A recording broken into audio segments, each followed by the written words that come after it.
Hi, I'm Will. I'm Hannah, and we are the Fitness Alchemists.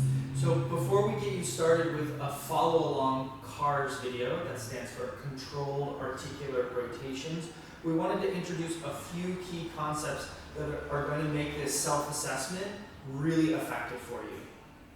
So the first one is that with each of these movements, your goal is to be moving at the edges of your current range of motion.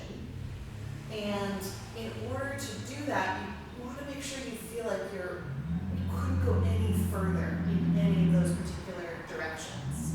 And as Hannah goes through this circle and it really reaches for those end ranges, there's a temptation to use the rest of her body to help accomplish that reach.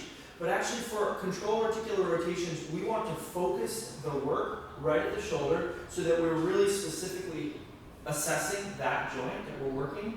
And to do that, it's really important to maintain some degree of brace or tension in the non-moving part of your body. So you can't see this, but Hannah's generating a good amount of force through her spine and abdomen so that as she does that effortful reach to her end range, there isn't an accompanying coupling motion with her spine. You can think of it like keeping the rest of your body quiet with a little bit more tension so that you and your body can learn more about your shoulder, in this case, while you're doing the movement.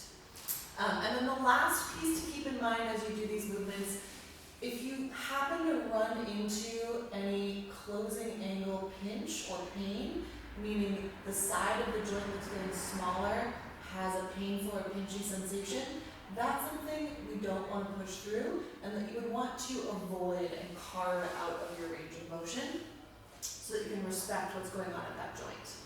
And it's really as easy as just navigating through a size circle that is controllable, smooth, but also pain-free. It doesn't get your nervous system concerned. So just keep those three concepts in mind as you follow along with the self-assessment below. All right, we'll see you in the next video.